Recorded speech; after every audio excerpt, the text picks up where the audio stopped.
اس آیت کے پیش نظر اکثر ہم اہل تشیع کے متعلق غلط فہمی میں مبتلا رہنے والے ہمارے کچھ اسلامی بزرگ اور ہمارے کچھ اسلامی بھائی مدرج رہتے ہیں کہ شیعہ حضرات اس آیت کا ترجمہ اپنی مرضی سے اپنی عوام سے داد اور دام لینے کی خاطر بیان کر دیتے ہیں تاکہ مجمع خوش ہو جائے۔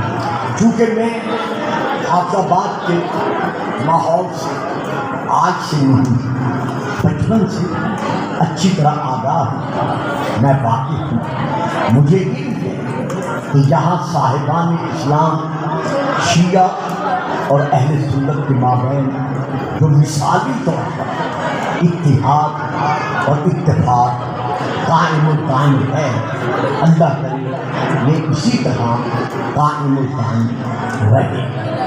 تو میں یہاں پر ان احباب کی خدمت میں عرض کرنا ضروری سمجھتا ہوں جو یہ فرماتے ہیں یا لکھتے ہیں کہ شیعہ حضرات اس آیت کا ترجمہ صحیح نہیں کرتے بلکہ اپنی مرضی کے مطابق اپنے مطالب اور اپنے مقاصد کو بیان کرنے کی غرض سے اس کا ترجمہ اپنی مرضی سے کر دیتے ہیں۔ جن جن کے پاس موبائل تھے وہ اپنے موبائل سنبھالے۔ میں جو ترجمہ کر رہا ہوں اس وقت میں کسی شیعہ ترجمے سے اس کا ترجمہ بیان نہیں کر رہا، بلکہ یہ میرے پاس میرے اہل سنت بزرگان ملت اسلامیہ تراجم میں جو ترجمہ موجود ہے، میں حرف بحرف لفظ لفظ صرف اور صرف وہی ترجمہ اپنے اس محترم مکرم سامعین کے اجتماع میں عرض کر رہا ہوں۔ میں سب سے پہلے نام لے رہا ہوں حضرت علامہ مولانا اشرف علی تھانوی صاحب کا، جو میرے بزرگ علماء اہل سنت اچھی طرح جانتے ہیں، ان کی ذات سے بھی واقف ہیں اور ان کے مقام علم کا اقرار بھی کرتے چلے آ رہے ہیں۔ انہوں نے جو اس کا ترجمہ کیا ہے وہ یہ کہ اللہ نے اپنے حبیب بیٹا ذرا موبائل نیچے کو تاکہ میں پیچھے والوں کو دیکھ سکوں، ذرا شاباش شاباش۔ انہوں نے جو ترجمہ کیا ہے مولانا اشرف علی تھانوی صاحب نے، انہوں نے ترجمے میں لکھا ہے کہ اللہ نے اپنے حبیب سے یہ ارشاد فرمایا، اے رسول جو کچھ آپ کے رب کی جانب سے اے رسول جو کچھ آپ کے رب یارب پڑھے درود پڑھے سلام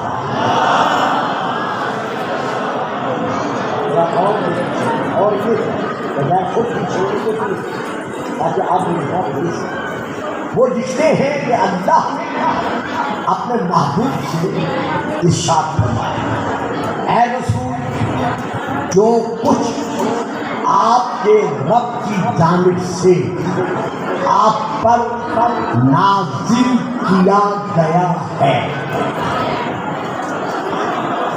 نہیں آپ نے توجہ نہیں فرمایا، میں پھر ترجمہ پھر عرض کرتا ہوں۔ وہ لکھ رہے ہیں اے رسول جو کچھ آپ کے رب کی جانب سے آپ پر نازل کیا گیا ہے، معلوم ہوا جو حکم آج رسول کو سنانا ہے وہ اب نازل نہیں ہوا۔ جو فرمائی آپ نے میرے فکر پر، یعنی دیکھیے میرے ساتھ ساتھ رہیے گا اور میں کوشش کروں گا 1 گھنٹے کے اندر انشاءاللہ کتاب کو تمام کر دوں گا۔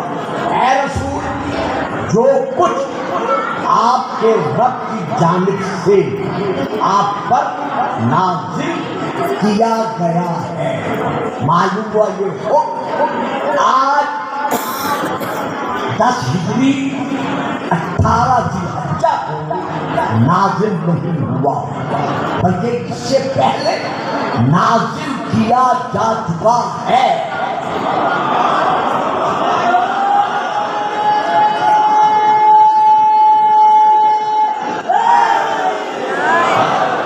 اس کے بعد لکھتے ہیں آپ سب پہنچا دیجیے، آپ سب یعنی جتنا حکم نازل کیا جا چکا ہے وہ سب کا سب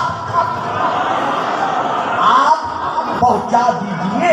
اب اگلا علامہ صاحب کا فقرہ جو ہے وہ انتہائی قابل توجہ ہے۔ تحریر فرماتے ہیں اگر آپ ایسا نہ کریں گے تو آپ نے اللہ کا ایک پیغام بھی نہیں پہنچایا۔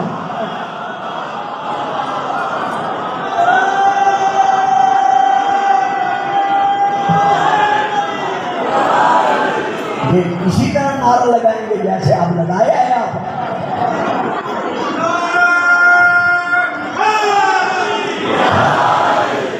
تو یہ ہے ایک کلمہ۔ اب میں دوسرا نام لے رہا ہوں آپ کے سامنے۔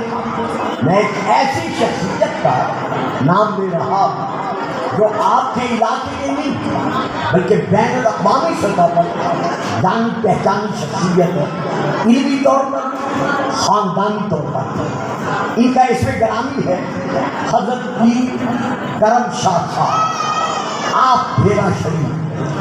ان کے جو تفسیر انہوں نے لکھی ہے اس کا نام ہے ضیاء القرآن۔ تو تفسیر کا نام ہے ضیاء القرآن، جلد نمبر 1۔ میں وہاں سے لے کر ترجمہ حرف بحرف وہی بیان کر رہا ہوں جو اس آیت کا انہوں نے اپنے قلم مبارکہ سے تحریر فرمایا ہے۔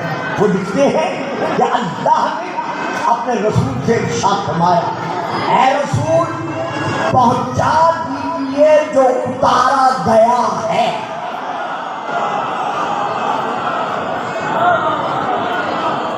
پہنچا دیجیے جو اتارا گیا ہے آپ کی طرف، آپ کے پروردگار کی جانب سے۔ اگر آپ نے ایسا نہ کیا تو پھر سن لو نہیں پہنچایا آپ نے اللہ کا کوئی پیغام۔ بات سمجھ میں آئی ہے؟ بات نہیں سمجھ گئے؟ جہاں جس عزیز کو، میرے بیٹے کو، میرے بھائی کو میری بات سمجھ میں نہ آئے وہیں سے بلا تکلف وہ فرما سکتے ہیں انکل مولوی یا بھائی مولوی میری بات سمجھ میں نہیں آئی، میں اس کی پھر تشریح کروں گا، کیونکہ آج کی رات اس موضوع کی تشریح کرنا مجھ پر واجب ہے اور آپ پر سننا واجب ہے۔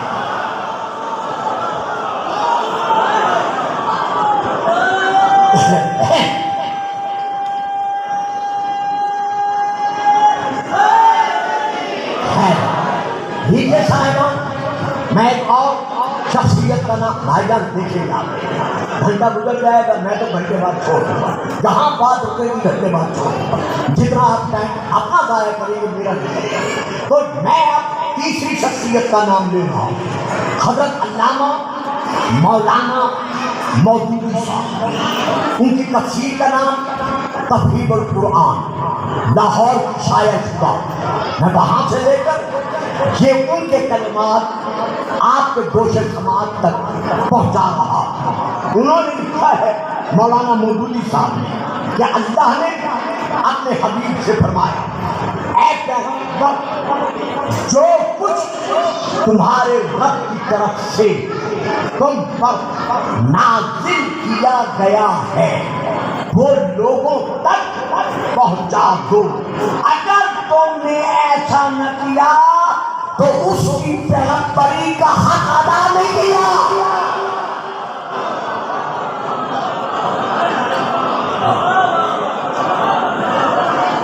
معلوم ہوا آج کا حکم ایسا حکم ہے کہ جس پر تمام 23 سالوں تبلیغ نبوت و رسالت کا دار و مدار ہے۔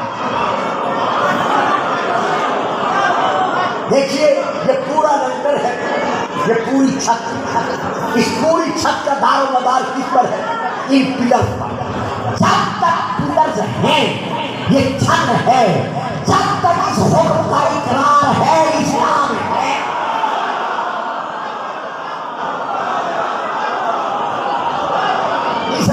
جو آگے بیٹھے تھوڑا تھوڑا بولنا پڑے گا. اچھا آپ نہیں بولے, میں یہاں آیت پڑھ دیتا ہوں. وَإِذْ أَخَذَ اللَّهُ مِيثَاقَ النَّبِيِّينَ لَمَا آتَيْتُكُم مِّن كِتَابٍ وَحِكْمَةٍ ثُمَّ جَاءَكُمْ رَسُولٌ مُصَدِّقٌ لِّمَا مَعَكُمْ لَتُؤْمِنُنَّ بِهِ وَلَتَنصُرُنَّهُ قَالَ أَأَقْرَرْتُمْ وَأَخَذْتُمْ عَلَىٰ ذَٰلِكُمْ إِصْرِي قَالُوا أَقْرَرْنَا قَالَ فَاشْهَدُوا وَأَنَا مَعَكُم مِّنَ الشَّاهِدِينَ. میرا حبیب وہ وقت یاد کرو جب عالم ارواح میں اللہ نے تمام انبیاء سے وعدہ لیا تھا کہ جب میں تمہیں کتاب و حکمت دے چکوں تو اس کے بعد آئے گا ایک رسول. علامہ مودودی صاحب نے اپنی تفسیر میں لکھا ہے کہ اس رسول سے مراد ہمارے رسول پاک ہے گروہ انبیاء. کیا تم اس آنے والے رسول پر ایمان لانے کا اور اس کی مدد کرنے کا وعدہ کرتے ہو؟ جب سب نے اقرار کیا تو اللہ نے فرمایا ایک دوسرے کے گواہ بنو اور میں اللہ خود تمہارے اقرار پر گواہ بنتا ہوں. ہزار نام میں بھول گیا ہوں, بچپن میں تو کچھ لوگوں کے یاد تھے, اب بھول گیا ہوں, لیکن چہرے نورانی مجھے یاد ہے. اللہ اس کے بعد فرماتا ہے نبیوں سے, اے گروہ انبیاء فمن تولى بعد ذلك فاولئک هم الفاسقون. اگر تم نبیوں میں سے کوئی نبی میرے آنے والے رسول محمد پر ایمان لانے اور مدد کرنے کے وعدے کے بعد مکر گیا, پھر گیا, انکار کر گیا, تو سنو پھر وہ نبی نہیں رہے گا.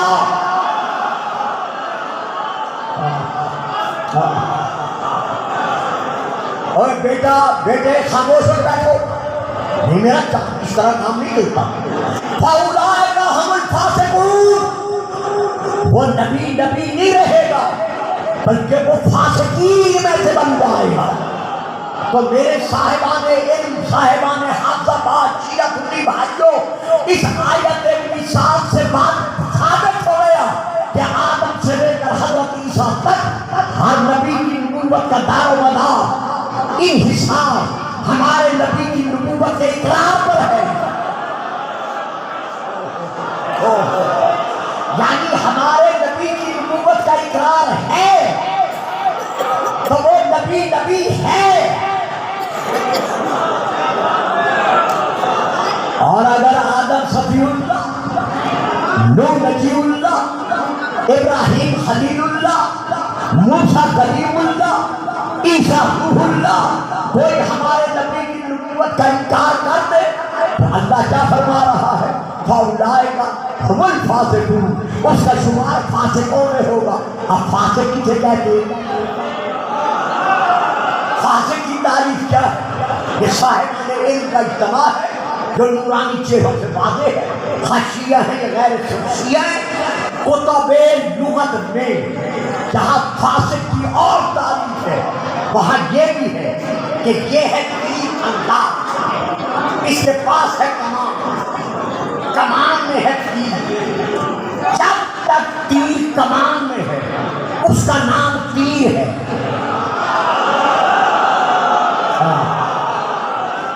بڑی مہربانی حضور, جب تک تیر کمان میں ہے, بیٹا بات سمجھ میں آ رہی ہے, اس کا نام تیر ہے. جب تیر انداز میں نشانہ باندھا, تیر کو کمان سے رہا کیا یعنی چھوڑ دیا, تو اب اس تیر کو تیر نہیں کہتے, اسے کہتے ہیں فاسق. یعنی ایسا کمان سے نکلا ہوا تو دوبارہ کمان میں واپس نہیں آ سکتا.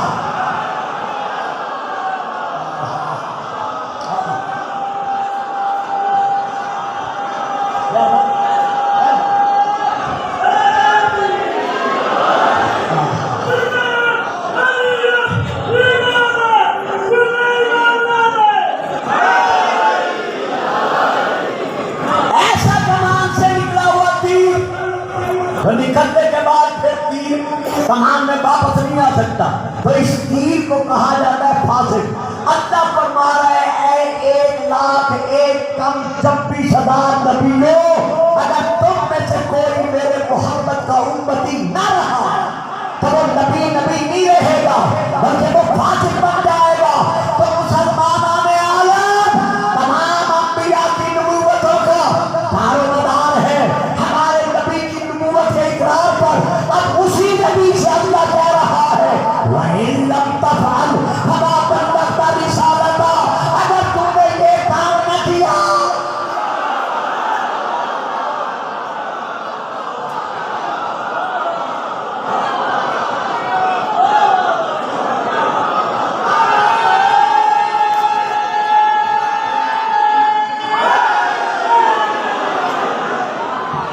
ساتھی ایک بات سن لیں، میں خوانوں میں دیکھ رہا ہوں سب جو نعرہ نہیں لگائے گا میں اشارہ کر دوں کہ فلاں نے نعرہ نہیں لگایا۔ کمال کی بات ہے، جو پہلا امام مانتے ہیں یا چوتھا خلیفہ مانتے ہیں اس کے جشن مبارک بادی پر اس طرح خاموشی رہے، ان کے نعرے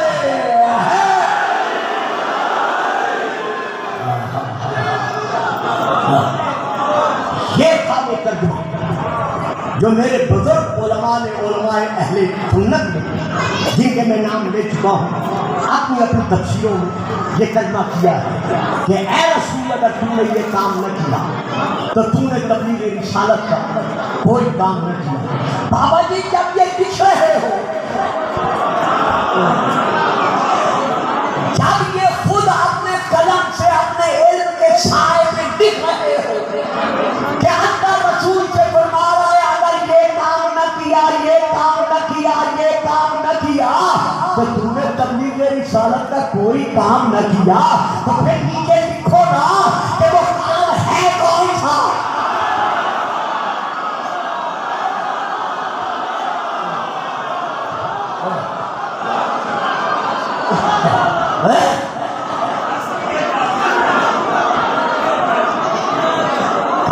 کم اس دور کی نئی نسل صاحبان علم شیعہ سنی کا سوال چھوڑ دو۔ اب کوئی بچہ تقریبی طور پر نہ شیعہ ہے نہ سنی ہے، بلکہ وہ اپنے اپنے مقام پر علم کے اعتبار سے تحقیقی ہے، تحقیق سے وہ زندگی بسر کر رہا ہے کہ مجھے کیا رہنا چاہیے۔ تو جب آپ نے یہ لکھ دیا ہے کہ اس کام پر رسول کی رسالت کا، بھائی دیکھیے گا، چونکہ میں بہت جلدی کرنا چاہتا ہوں، کچھ دینا چاہتا ہوں کہ اس کام پر تمام رسول کی تبلیغ رسالت کا دار و مدار ہے، تو پھر بتاؤ تو صحیح، پھر لکھو تو صحیح، بتاؤ تو صحیح کہ وہ کام ہے کون۔ چلو اگر آپ نہیں بتاتے تو پھر ہم بتاتے ہیں،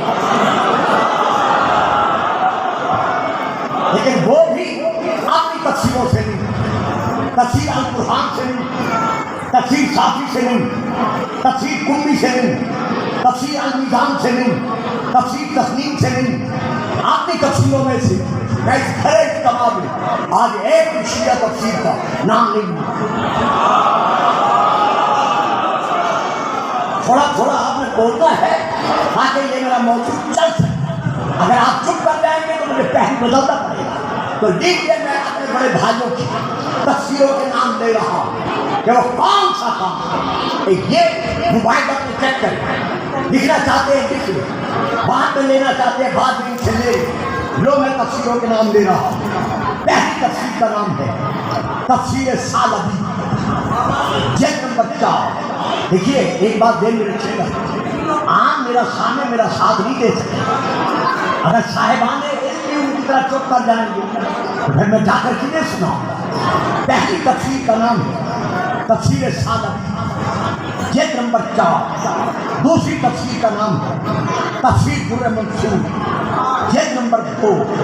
تیسری تفسیر کا نام ہے تفسیر کبیر، حضرت علامہ فخر الدین رازی، جلد نمبر 12۔ چوتھی تفسیر کا نام ہے تفسیر غرائب القرآن غرائب الفرقان، جلد نمبر 2۔ پانچویں تفسیر کا نام ہے حضرت علامہ مفسر باہری مفاتیح الغیب جلد نمبر 12 چھٹی تفسیر کا نام ہے اسباب نزول القرآن، ساتویں تفسیر کا نام ہے عمدۃ القاری شرح صحیح بخاری جلد نمبر 18۔ سن رہے ہو؟ سارے ہی چلے گئے، کمال ہے تمہارے کرم ہے۔ جلد نمبر 18۔ لیکن میں اس بھرے میں آپ سے مدد خواہ ہوں، لیکن میں اس وقت اس بھرے کرنے میں جس تفسیر کا حوالہ دے رہا ہوں اس تفسیر کا نام ہے تفسیر در منصور، جلد نمبر 2، پیج نمبر صفحہ نمبر 298، 298۔ رائٹر کا نام، مفسر کا نام حضرت علامہ، جن کی یہ تفسیر ہے، جن کا میں نام لے رہا ہوں، حضرت علامہ در منصور والے، یعنی انہوں نے مطبوعہ بیروت لبنان ہے، اندر کا کاغذ پیلے رنگ کا اخباری کاغذ ہے، باہر کی جلد میرون کلر کی پتلی چمڑے والی جلد ہے۔ یہ حوالہ اس لیے مکمل دیا ہے کہ کچھ لوگوں کو عدالت میں جانے کا بڑا شوق ہے۔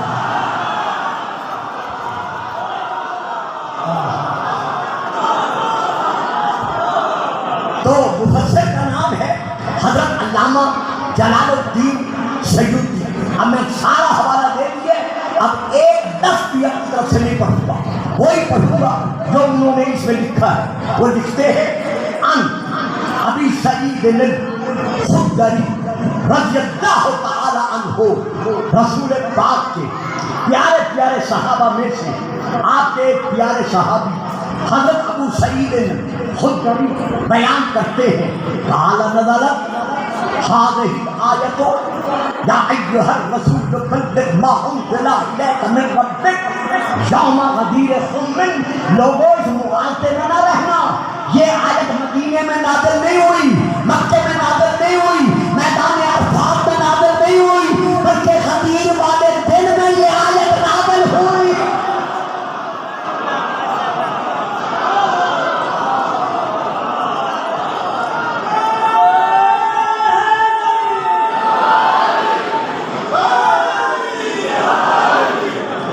تو یہ آیت کہاں نازل ہوئی؟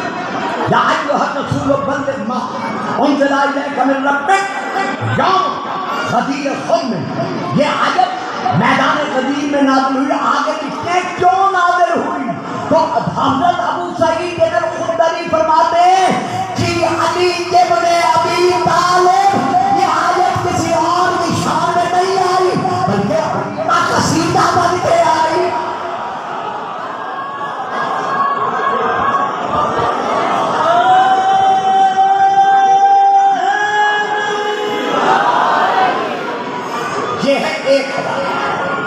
اب میں اسی آیت کے متعلق دوسرا حوالہ دے رہا ہوں۔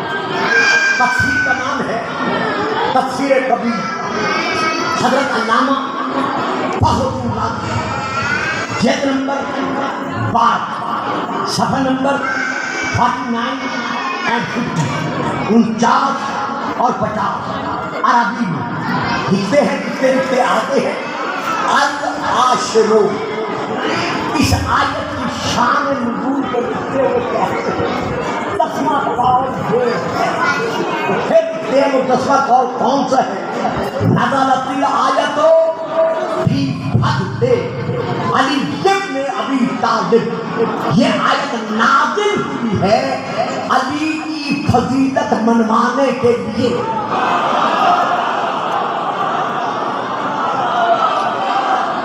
نہیں، یہاں پھر آپ کو پہلے مجھے پھر بولنا پڑ گیا ہے۔ میدان غدیر میں کون تھے؟ بولتے نہیں،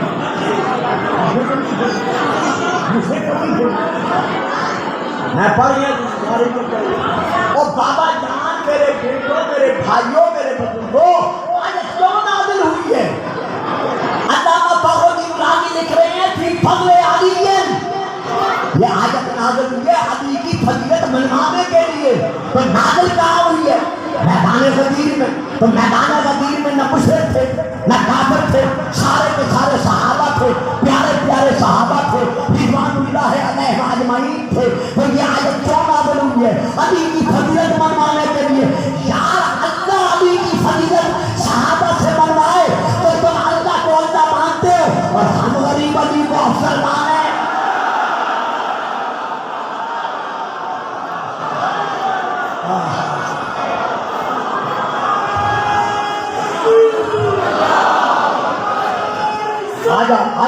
کون آ گیا؟ آ جاؤ.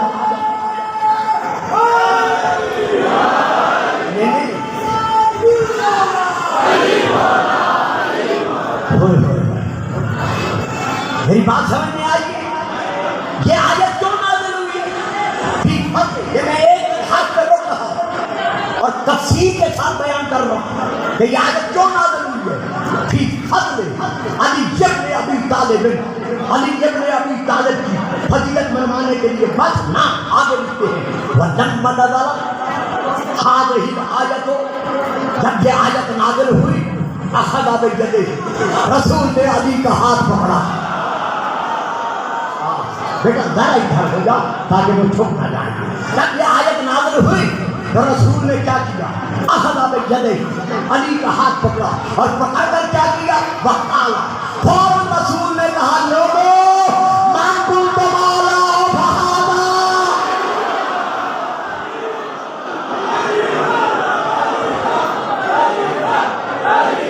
بے شک بے شک بے شک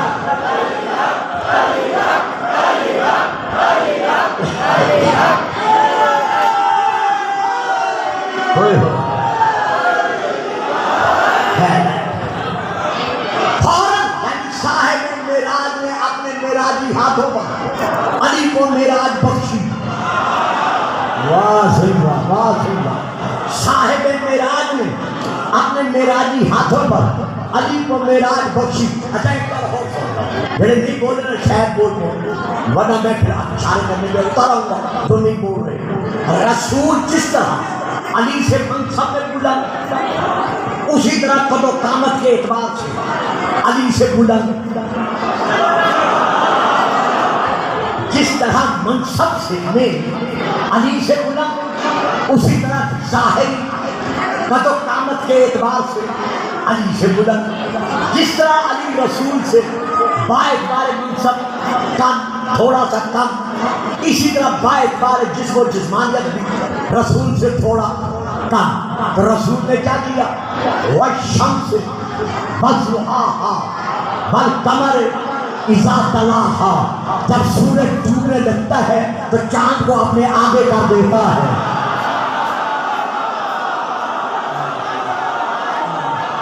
اور یہاں میرے سمجھتے ہو تو بولو نا.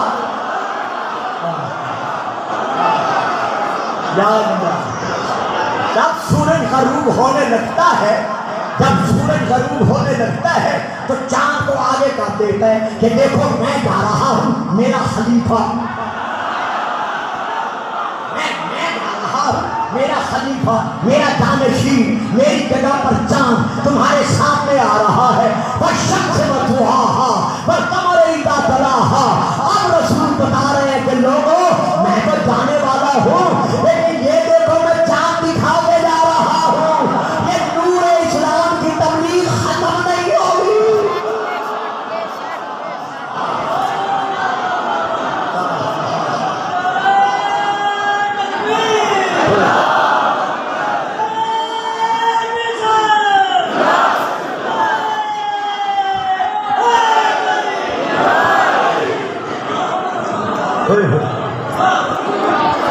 اب رسول نے پھر ساتھ بات نہیں ہے، پھر یہ حدیث پوری نہ پڑھا.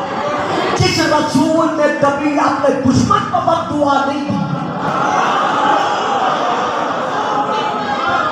آپ تو ماں کی آواز سے حدیث سننے کے عادی ہیں.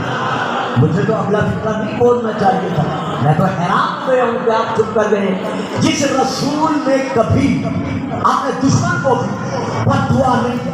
ابو لہب کو بد دعا دی اللہ نے، محمد نے تو نہیں دی.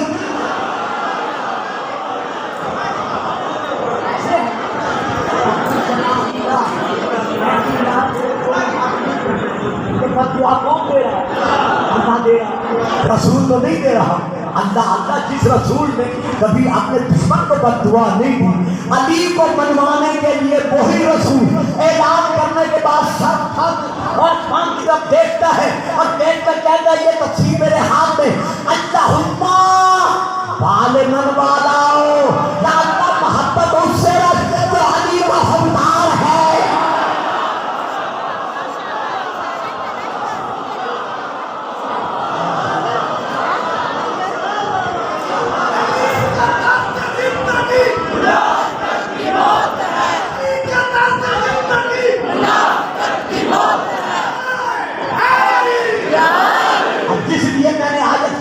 پڑا ہے وہ اللہ جو پڑھ رہا اللہم والمن والا ہو، یا اللہ اس سے محبت رکھ جو علی سے محبت رکھتا ہے، وہ آدمن آدھا ہو اور اس سے دشمنی رکھ جو اللہ سے عداوت رکھتا ہے۔ اب علی کے نام کا نعرہ بتائے گا کون حقدار ہے اور کون بیزار ہے۔ مل کے نعرہ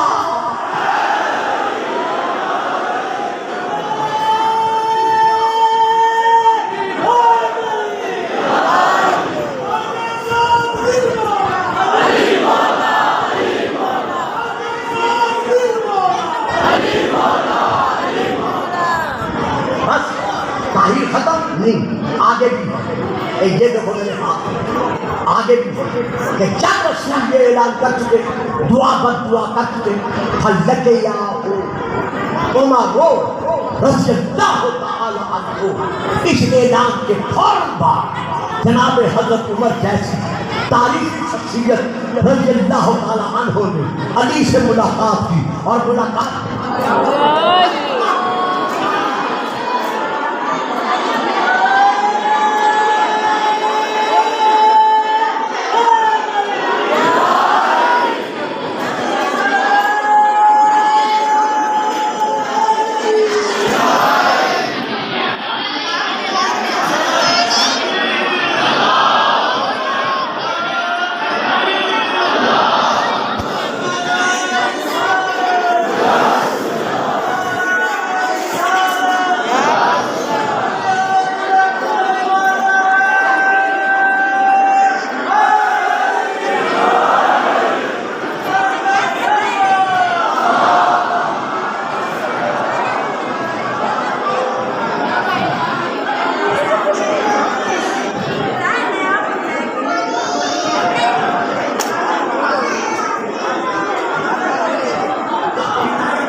ہاں ادھر ادھر بھی دیکھتے رہے، صلوات بھی پڑھتے رہے، صلوات۔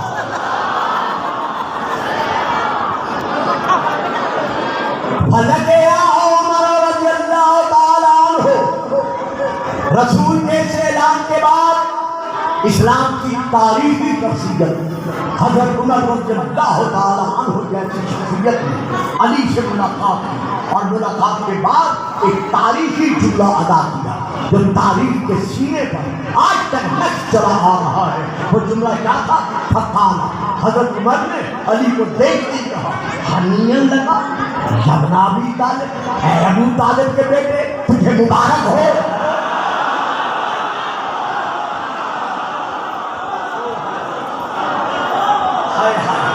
یار میں کیا کسی لوگ چپ کر جاتے مجھے رکنا پڑ جاتا ہے۔ اے ابو طالب کے بیٹے تجھے مبارک ہو۔ آج تک نسل در نسل یہ رواج ہے کہ کسی کا باپ کافر ہو، مشرک ہو، بیٹا مومن بن جائے تو بیٹے کو بلاتے وقت اس کے باپ کے نام کے ساتھ نہیں بلاتے.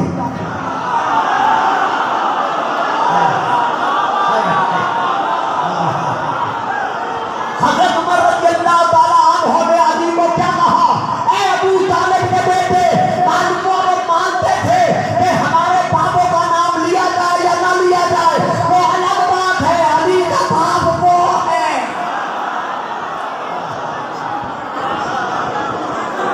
حنی اللہ یا ابن ابی طالب، ہے ابو طالب کے بیٹے تجھے مبارک ہو. آج کہتے ہو، آج بیان کرتے ہو، آج باز و لباسا یہ ذکر کرتے ہو کہ جناب آج کا دن جو ہے یہ پھولا ذات سے بھی نسبت رکھتا ہے، لہذا شیعوں کو خوشی نہیں منانی چاہیے. یہ خوشی کیوں مناتے ہیں؟ میں نام نہیں لے رہا، جو کوئی اگر کوئی 5 10 12 14 مجھے بات دے دے تو جو نہ سمجھے مجلس کے بعد 10 کے بعد ان سے پوچھ لے کہ کچھ ہم کیا کہہ رہے ہیں.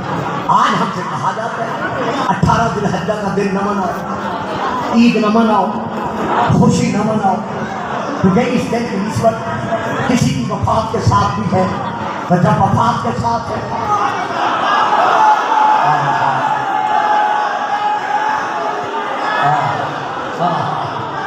جب وفات کے ساتھ ہے تو پھر شیعہ حضرات آج کے دن کی خوشی کیوں مناتے ہیں؟ بھائی جان آپ جانتے ہیں میرے مزاج خطابت کو میں کسی پر اعتراض نہیں کیا کرتا، لیکن 10 بستہ ہو کر میں یہاں عرض کرتا ہوں کہ یکم ربیع الاول سے لے کر 12 ربیع الاول تک کا نام آپ نے رکھا ہوا ہے 12 وفات، رسول کے نام سے نسبت دے کر 12 وفات. تو 12 ربیع الاول کو آپ مانتے ہیں کہ وفات بھی ہے، وصال بھی ہے، لیکن اس کے باوجود خوشی مناتے ہیں.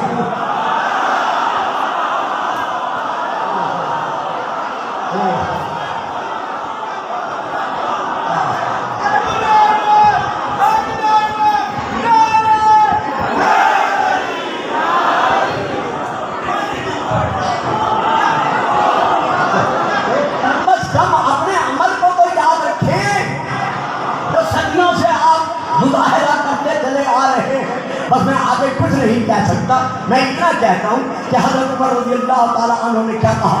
اصبحت یا مولایا علی، تم نے اس حالت میں آج صبح کی کہ مولایا و مولا کل مومن و مومنت، آج سے تم میرا بھی مولا بن گیا اور ہر مومنہ عورت کا اور ہر مومن کا تم مولا بن گیا.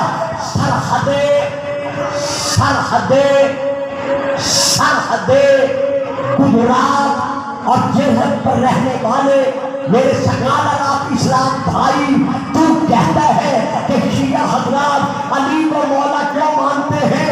یہ معنی یار کا ہے. اگر یار کا ہے تو پھر حضرت عمر نے حضرت علی کو مبارک کس بات کی دی؟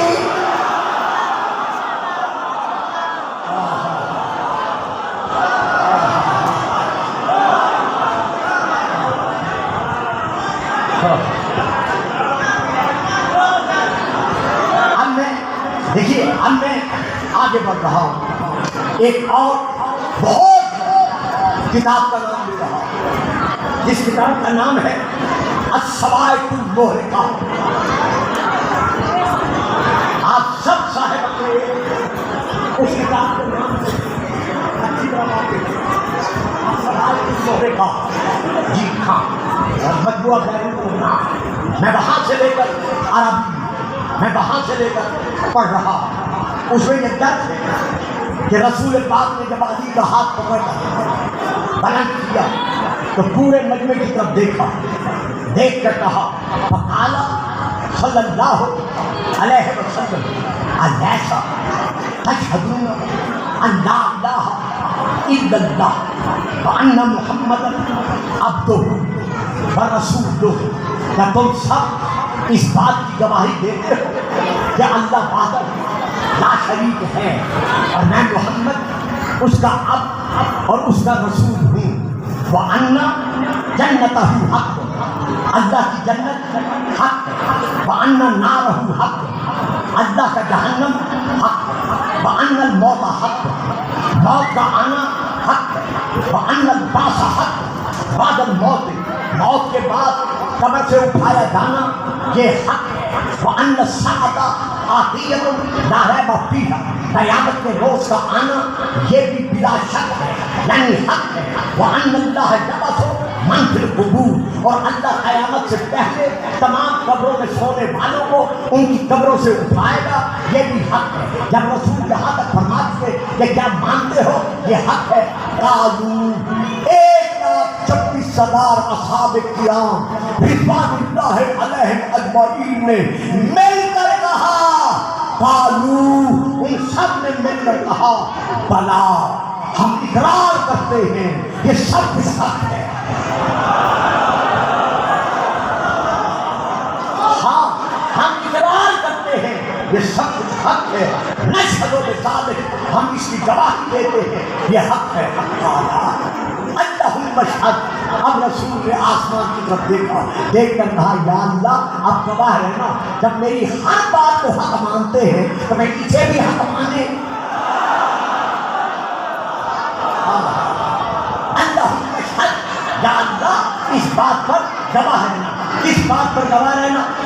اب ایک سیکنڈ مجھے رکنے دو، میں رک رہا ہوں۔ میرے اس بھائی نے سرکار اسلام نے اپنے ایک کلے یہ بیان کیا جو میں نے خود دیکھا بھی ہے اور میں سنا بھی ہے، میں نے سنا بھی ہے، خود دیکھا ہے، خود سنا ہے۔ اس سرکار اسلام بھائی نے اپنے کلے میں بیان کیا ہے، ایسے چیزیں چھوڑ بتا رہے ہیں، علی حاکم ہے، علی مولا ہے، علی یہ ہے، علی وہ ہے۔ رسول نے تو میدان غدیر جو حکم دیا تھا وہ ان کو دیا تھا، جو رسول کے سامنے صحابہ بیٹھے تھے، ہمیں تو رسول نے کہا ہی نہیں۔ جب ہمیں رسول نے کہا ہی نہیں، یہ حکم ہمارے لیے نہیں ہے بلکہ یہ صرف صحابہ کے لیے ہے۔ شیعوں نے خاک خاشور بتا رکھا ہے۔ میرے بھائی، میرے سکالارہ اسلام گجرات کی سرحد پر رہنے والے، انشاءاللہ جب میں گزار یا جیلان ہوں گا پھر آپ کی میری انشاءاللہ بات بھی بڑھتے ہو سکے گی۔ اپنی بات سے پینا چاہتا ہے، اٹھاؤ سوائے کے مور کا صفحہ نمبر میں دکھا چکا ہوں۔ ان کلمات کے بعد رسول نے کہا قال صلی اللہ علیہ وآلہ وسلم یا ایھا الناس، اوہ ہو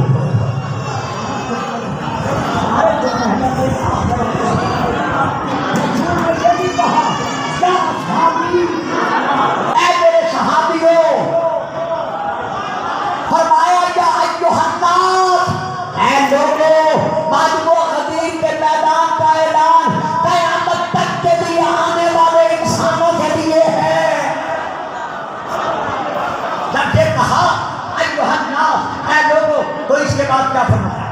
ان اللہ مولایا، اللہ مجھے حق کا مولا ہے، وانا مولا کل مومن، اور میں ہر مومن کا مولا ہوں، وانا مولا المومنین، میں تمام مومنین کا مولا ہوں، وانا اولا بہم من انفسہم، اور میں تمام نبیوں تمام مومنین کی جانوں پر ان سے زیادہ حق کی ملکیت رکھتا ہوں۔ جہاں حق کی ملکیت سے کیا مراد ہے؟ یہ زید ہے، اگر کسی کا نام ہے تو معاف کرو، یہ مثال، یہ زید ہے، رسول کا امتی ہے، کلمہ دو ہے، آ گیا کنویں کے کنارے پر، کوئی وجہ تھی، چاہت کنویں میں چھلانگ لگا، اب اسے چھلانگ لگا، خودکشی کی نیت سے مر گیا، آگے موت کیا ہے؟ دوستیا پتا میری جان میری مرضی، اس کی اپنی جان ہے، چھلانگ لگا دیا کر گیا ہے، آپ کو اعتراض کیا ہے؟ آپ کہیں گے نا اللہ کا فیصلہ ہے، ما آتاکم الرسول فخذوہ، جو رسول دے وہ لو۔ رسول فرما کے گیا ہے کہ خودکشی حرام ہے، لہذا یہ موت حرام ہے۔ اسی وجہ اسی وقت رسول سے حکم دیتے ہیں کہ تو چھلانگ لگا دیں۔ واہ سنگا آپ پیارے بچوں، یار اسی میں طاقت کام ڈال دو، رسول اسے فرماتے ہیں اسی وقت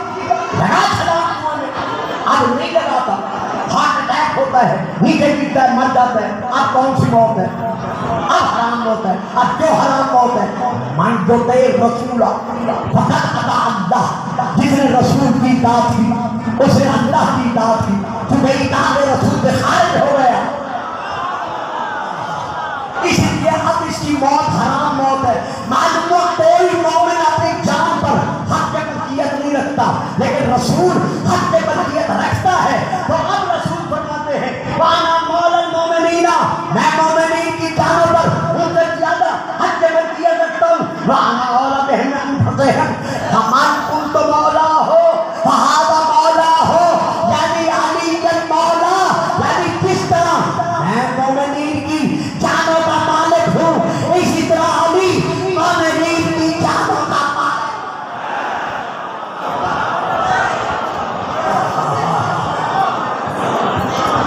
اب میرا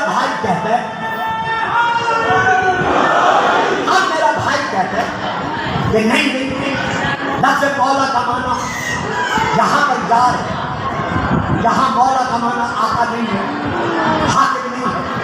شیعوں نے خان تھا یہ بنا رکھا ہے. میرے بھائیوں، حافظ آباد کے میرے شیعہ کے بزرگوں، پہلی کتاب کا نام ہے المنجد. یہ لغت کی کتاب ہے جسے آپ ڈکشنری کہتے ہیں.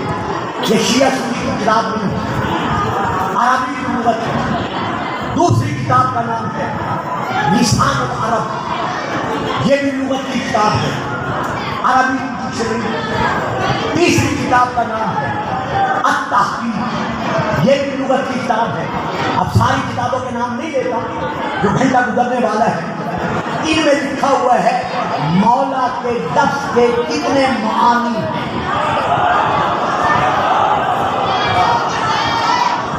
اور رسول نے جو مولا کہا ہے وہ ان میں نہیں لکھا ہوا، وہ میں نتیجے میں سن گا. لفظ مولا کے کتنے معانی ہیں. نمبر 1 الرب. مولا کا ایک معنی ہے رب. رب کا معنی پالنے والا، رب العالمین نہیں.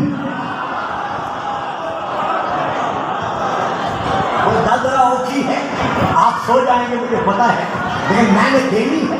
اور جہاں آج غدیر کے موضوع پر میرا آپ سے وعدہ ہے اگر زندگی اور صحت رہی، جہاں آج تقریر چھوڑوں گا اپنے اپنے موبائل سے لکھے آئندہ سال کی مجھے انہوں نے دعوت دی ہے. اگر زندگی اور صحت ہے انشاءاللہ جہاں سے چھوڑوں گا وہاں سے شروع کروں گا. تو لفظ مولا کا ایک معنی ہے رب، پالنے والا، رب العالمین نہیں.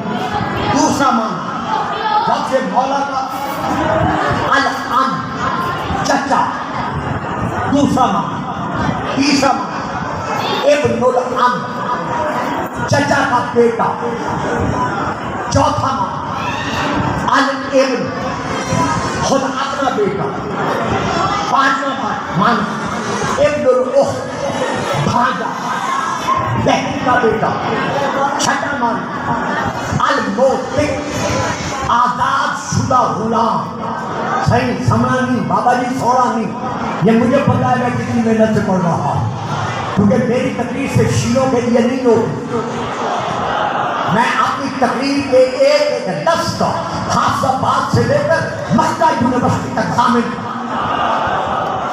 میں بغیر مطالعے کے میں کیسٹ چھوڑ کے نہیں پڑھا کرتا. یہ آنکھیں کمزور ہو گئی ہیں پڑھ پڑھ کر. مل کے نعرہ حیدری.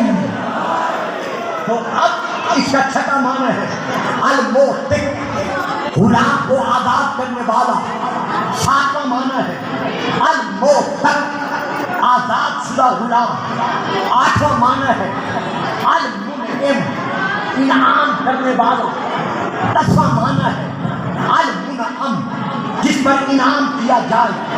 11واں معنی ہے العبد، یعنی غلام.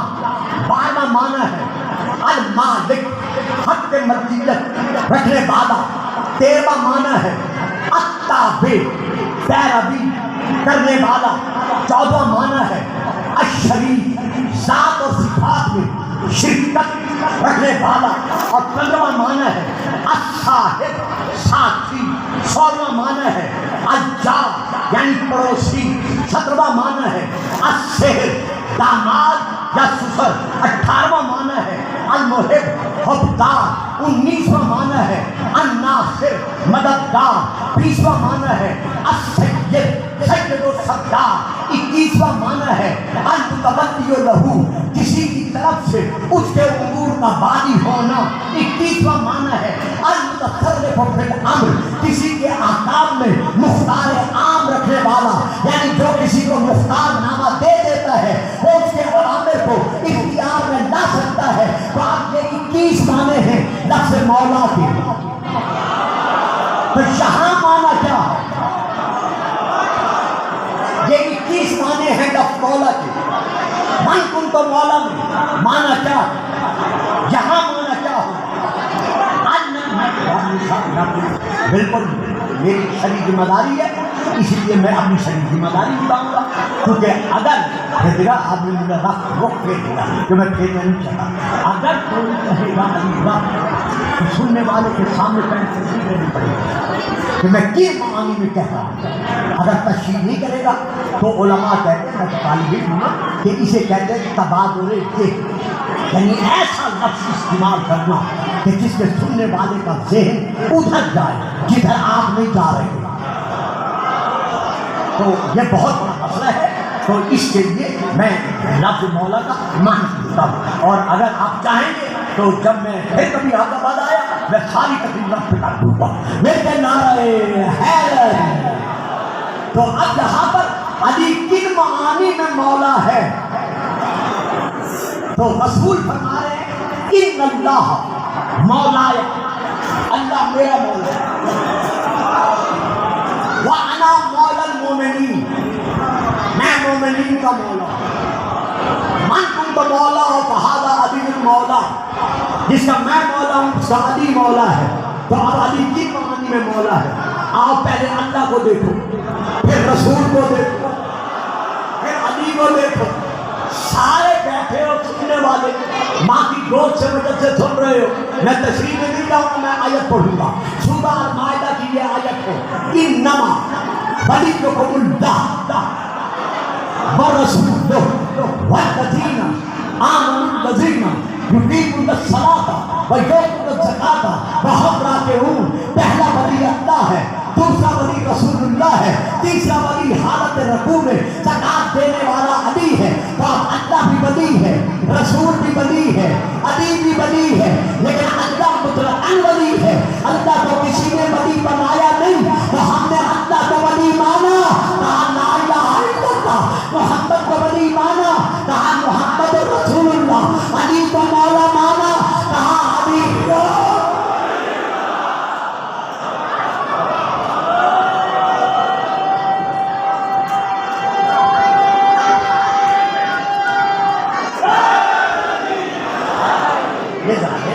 بس آپ پاس ہو گئے اور ایک گھنٹہ بھی اچھا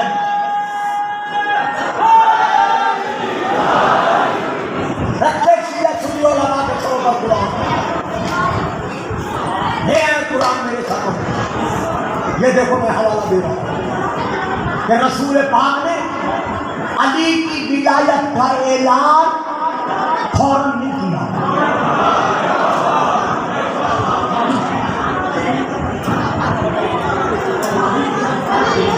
فوراً علی کی ولایت کا اعلان نہیں کیا۔ کب دیا؟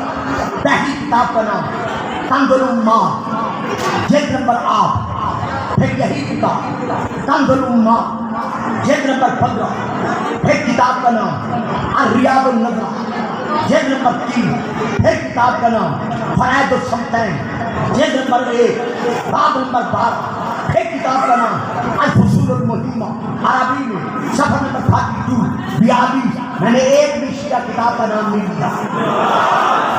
میں اس مجمع کے آخر تک اس کتاب الفصول المہمہ کے صفحہ نمبر 42 سے یہ عبارت پڑھ رہا ہوں کہ جب رسول نے علی کی ولایت کا بعد پکڑ کر اعلان کیا ہے تو فوراً اعلان نہیں کیا، بلکہ ادھر علی کو رسول نے اپنے پہلو میں کھڑا کیا، مفہوم انفسنا و انفسکم کو اپنے پہلو کی زینت بنا کر رسول نے پورے مجمع کے سامنے اپنے سر سے اپنی صحاب نامی دستار اتاری.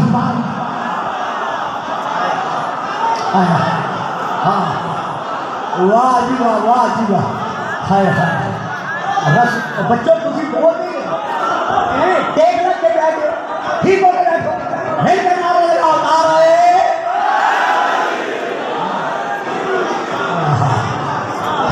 ایک یہ دیکھو، یہ میں نے کتاب کا حوالہ دیا ہے، الفصول المہمہ، صفحہ نمبر 42 عربی میں میرے بڑے بھائیوں کی بڑی کتابوں میں سے میں اس کتاب سے پڑھ رہا ہوں کہ رسول نے علی کا بازو پکڑ کر اعلان نہیں کیا، بلکہ رسول نے کیا کیا، تمام صحابہ کے سامنے اپنے سر سے اپنی دستار اتاری، اور اس دستار کا نام بھی بتا دوں، اس دستار کا نام تھا صحاب نامی دستار اتاری. اتار کر حضرت علی خود سے ناتے ہیں.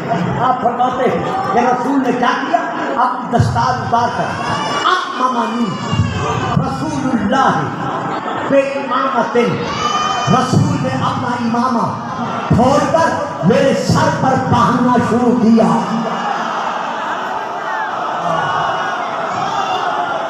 واہ جی واہ، واہ جی واہ. امامنی رسول اللہ بے امامت، میرے سر پر باندھنا شروع کیا. جب آخری پیج آیا تو ایک اس کا پلہ رسول نے نیچے چھوڑ دیا. نیچے چھوڑ کر اب میرا ہاتھ بلند کر کے کہا، من کنت مولا ہو فہذا علی المولا. توجہ، من کنت مولا ہو فہذا علی المولا. آپ سب آپ کے رہنے والے میرے سامعین، تو قسم ہے رسول پاک دی گھر میں جا کے چھوڑنا کہ دستار یاروں کے سر پہ سجائی جاتی ہے یا بارشوں میں.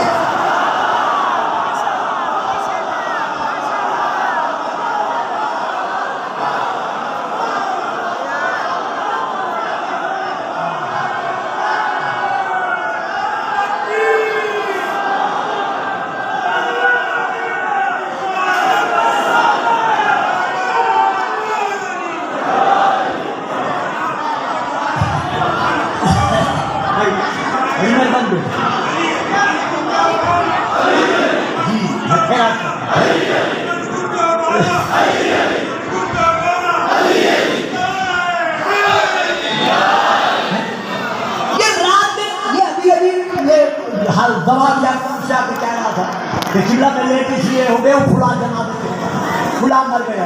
رات دن جاتے ہو سرکاروں کے جنازوں پر، رعایا کے جنازے پر. جب قربانی ہوتی ہے تو دستار کس کے سجائی سر پہ سجائی جاتی ہے. کتنا قریبی یار کیوں نہ ہو، یار گھر والا ہے، گھر والا نہیں ہوتا.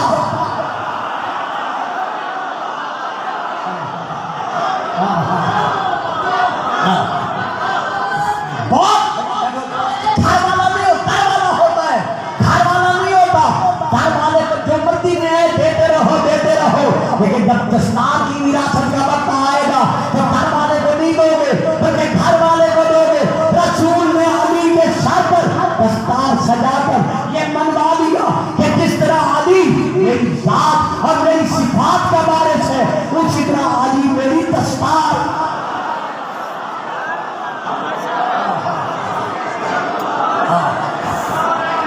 یہ ہے میدان غدیر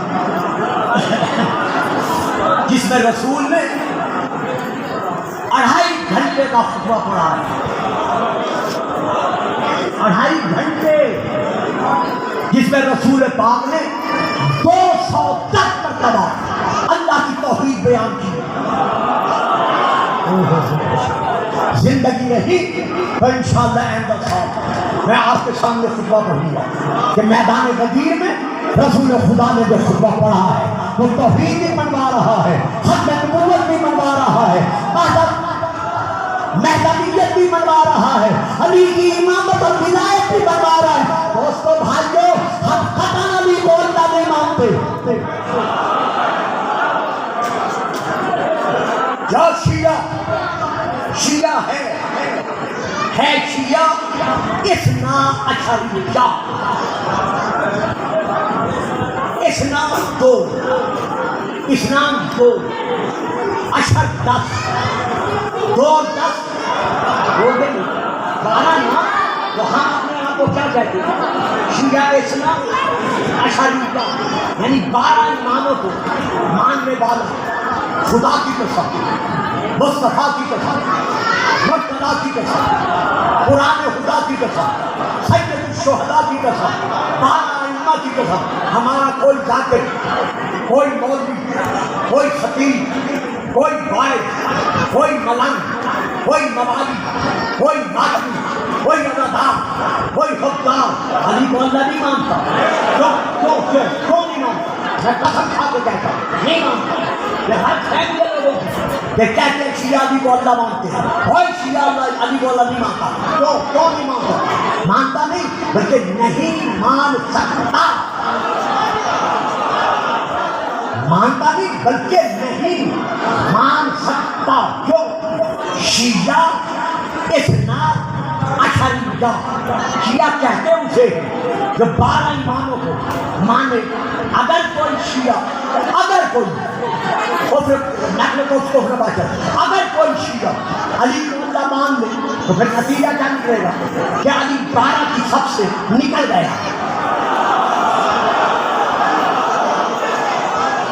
یار بڑی اوکھی گل سی، آپ سے باتیں رہنے والے ہوئے گھر بڑی پیاری تے بڑی اوکھی تھی۔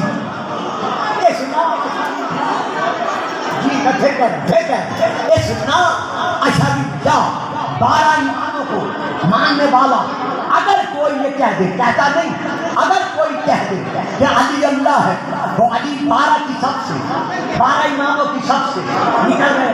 علی کو مان لیا اللہ، باقی کتنے بچ گئے؟ 11۔ شیعہ کون ہوتا ہے جو 12 کو مانے؟ جو 12 کو مانتا ہی نہیں وہ شیعہ کہاں رہ گیا؟ تو جو شیعہ اسماعیلیہ ہے اس کے کلمے میں پہلے ہے لا الہ الا اللہ، پھر ہے محمد رسول اللہ، پھر ہے علی ولی اللہ۔ علی کی قسم ہم شیعہ، ہم مصطفی، ہم مرتضوی، ہم حیدری، ہم حسنی، ہم حسینی، ہم پنتنی، ہم جعفری، ہم اثنا عشری، علی کو علی مانتے ہی اس لیے ہیں کہ علی نے اللہ منوایا۔ مل کے نعرے وما علینا الا البلاغ، دعا مانگے، دعا مانگے، دعا مانگے آج کے دن کی۔ یا رب العالمین، یا الہ العالمین، آج کے یوم الغدیر کا واسطہ جتنے سامعین اپنی نیک تمنائیں شرعی حاجات لے کر بیٹھے ہوئے ہیں ان کی شرعی حاجات کو پورا کریں، بیماروں کو شفاء کاملہ عطا فرما، بانی جلسہ کی پوری مرادوں کو پورا کرنا۔ میری امت کے بہو بیٹی ہمارے بہنیں بیٹھی ہیں ان کی شرعی مرادوں کو پورا فرما۔ میرے بھائی بیٹے عام کو پروردگار اولاد نبینا عطا فرما، حضرت علامہ مہدی کو پروردگار اولاد نبینا عطا فرما، سب بیماروں کو شفاء کاملہ عطا فرما، اور اس عید کے صدقے میں ہم مسلمانوں کو صحیح عاشق رسول بن کر رہنے کی توفیق عطا فرما۔